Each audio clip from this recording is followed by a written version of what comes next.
Welcome to Robert Kiyosaki's The Business of the 21st Century.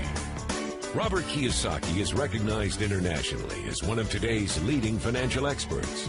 The author of the best-selling Rich Dad, Poor Dad, his books have been translated into 51 languages in 109 countries and sold more than 28 million copies worldwide. Robert has spent his life educating people on how to attain financial freedom. Now, through this special video presentation, he explains why network marketing is indeed the business of the 21st century and how you can take advantage of its opportunities to create the life you desire. Hello, I'm Robert Kiyosaki. I'm the author of this book, Rich Dad, Poor Dad. I want to welcome you to the business of the 21st century. For those of you who may not be familiar with this book, it was published in 1997, a self-published book, and it went all around the world, and in 2000 it made the New York Times bestseller list. It was the only self-published book that made it. And at the same time, a woman named Oprah Winfrey called, and I went on her show to talk about Rich Dad, Poor Dad, and voila, suddenly I was a famous individual.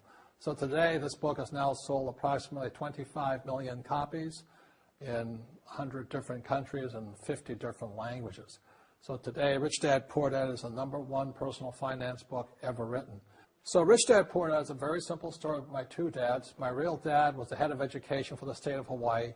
Great guy, PhD, like I said, head of education, smart guy, but he also ran for lieutenant governor of the state of Hawaii as a Republican.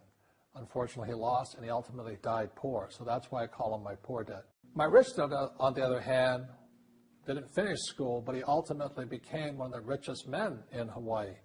So he was my best friend's father, and starting when I was just the age of 9, my rich dad began teaching me about money and business and why the rich are getting richer and why there's this big gap between the rich and everybody else today. So Rich Dad is a very simple, true story about two fathers, Rich Dad and Poor Dad, tell their two sons about money. And it was my poor dad always said, go to school, get a job, work hard, and all that stuff. And my rich dad says, you'll never get rich doing that. You'll never be a free man. So that's kind of the differences. But if I would show you a diagram of the differences here, is that in financial education, this is very simply the difference. Because there's no financial education in our school, most people do not understand financial statements. So this here is income, expense, assets, and liabilities. And the reason my poor dad was poor, it was very simple. Because he couldn't read a financial statement because he don't have financial education in school. He was financially illiterate, although a PhD. And my poor dad always said, our house is an asset. And my rich dad said, your father may be well educated, but he can't tell assets from liabilities. So very simply, my rich dad said to me, assets, whether you work or not, put money in your pocket. So when a banker looks at your financial statement, the banker looks at this and says, oh, you have assets and you're putting money in your pocket. And if you look at your house, it's really a liability because every month it takes money from your pocket. Now I can hear people say, well, it's, I don't have any debt on it, but still every month you have insurance, you have upkeep and expenses to it.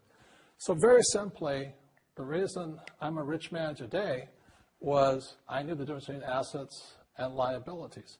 And I get richer and richer because every year I add more assets to my balance sheet here.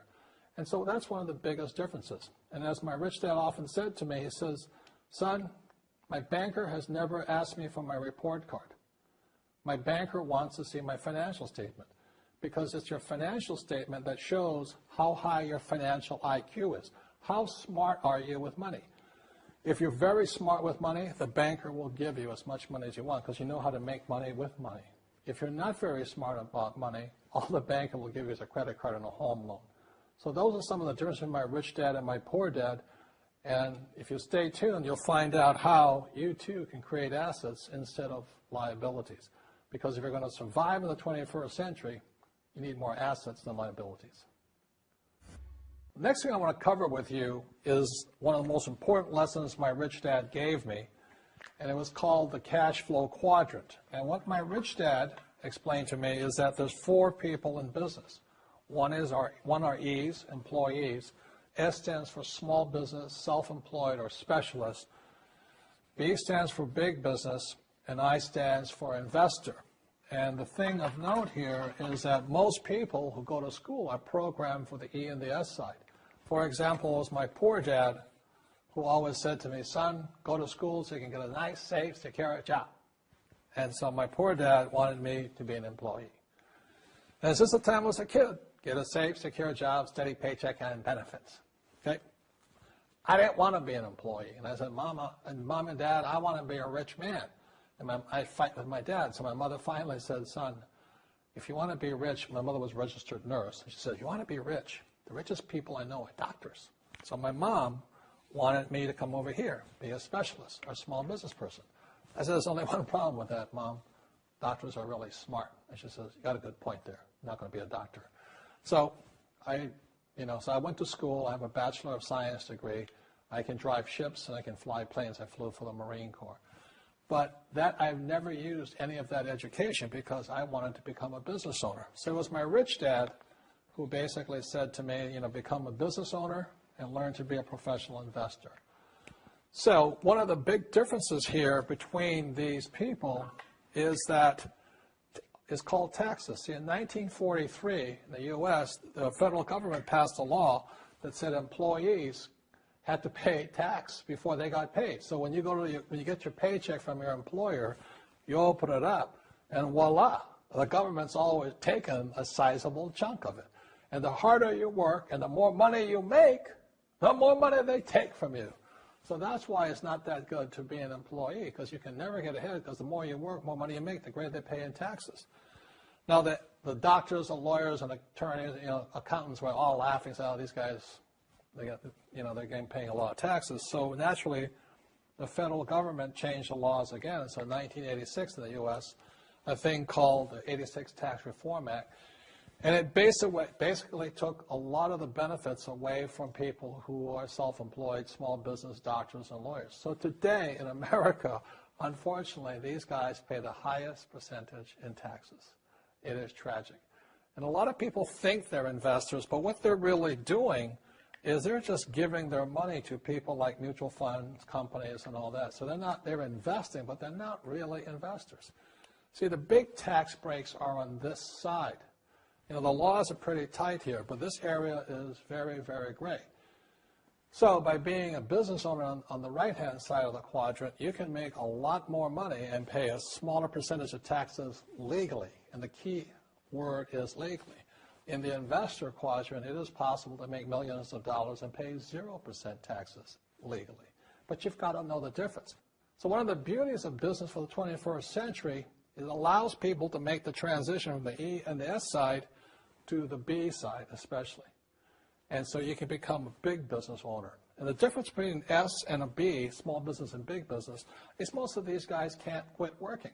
Most small business owners, if they stop working for more than a month, the business collapses. They don't really have a business. Most of these people own a job. So the beauty of business for the 21st century is it allows these people to make the transition to the B side so that you don't have to keep working hard for money, and the money can actually come in passively. Then once you have your business up and running, then I always recommend you then begin investing with your excess cash, paying less and less in taxes. And that's the reason the rich are getting richer. As you know, with this financial crisis, it is the E's and S's who are getting crushed. These people are competing with people in China and India for jobs, or Eastern Europe and things like this. So the idea of working hard to make more money is absolutely ridiculous. Plus taxes are just nailing these guys, plus inflation. So the business for the 21st century is designed to take people from this side to this side. Let me explain some of the differences between small business owners and these guys. These guys here work for money. They work hard, they make more money, they get taxed. And the difference between the B quadrant people and I quadrant people is they build assets. So, rule number one is entrepreneurs make things happen, but they make different things happen. Instead of working for money, they work hard to build assets. So point two, it takes courage to be on the B and the I side. See, these guys here want a steady paycheck. They want to get paid today. But the big difference and why it takes courage is these guys, it takes time to build an asset. But most importantly, point 3 for true entrepreneurs who build assets, it'll bring freedom. Now, one of the problems with this area, as you know, it takes capital. In other words, it takes a lot of money to buy some of these apartment buildings, to build a business and things like this. But there is a way. There is a way to do it with very little capital, and that's what I'm here to talk to you about. It's about a business for the 21st century. As an entrepreneur, I have built many businesses from scratch, and as some of you know, a lot of them crashed also. Statistics show that most new businesses fail within the first 5 years, 90% in fact. And of the 10% that survive, the remaining 10% crash in the second 5 years. So in other words, most are gone in 10 years. So I've looked at many different models, and one that stands out for me is network marketing. And the reason for that, it takes very little upfront cash. It's low overhead. You can do it part-time. It means keep your daytime job, but do this part-time.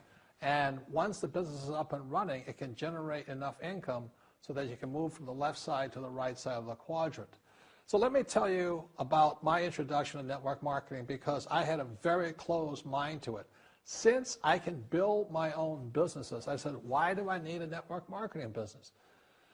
But about 15 years ago, I have a good friend, his name is Bill, and this guy is the best real estate investor I know. He has tons of assets in here. So I said, Bill, why did you start a network marketing business? And his answer was very simple. He says, it's my way of helping people. But more importantly, he says, the reason most people can't invest in real estate is because they don't have a business. They don't make enough money simply because taxes, debt, inflation, and retirement savings are killing them. They cannot even invest. So my friend Bill, who was a professional real estate entrepreneur, he says, I started a network marketing business so the people that worked with me could start their own business and then invest money with him. So with that, I realized then that network marketing wasn't about making money, but it was about helping people to help other people make money so they become financially free. So the beauty of network marketing, I said, like it's very low entry point, doesn't take much money, you can do it part-time. And where you profit is in most big corporations is they spend millions, sometimes billions of dollars in advertising. So rather than give that money to advertisers, network marketing depends on building a network. It's called word of mouth, like you recommend a movie to a best friend. So really, the reason I support network marketing, because it's not about selling. It's about people helping people build assets in the asset columns, becoming business owners, and then becoming investors, rather than going through all of this here, which most E's and S's go through.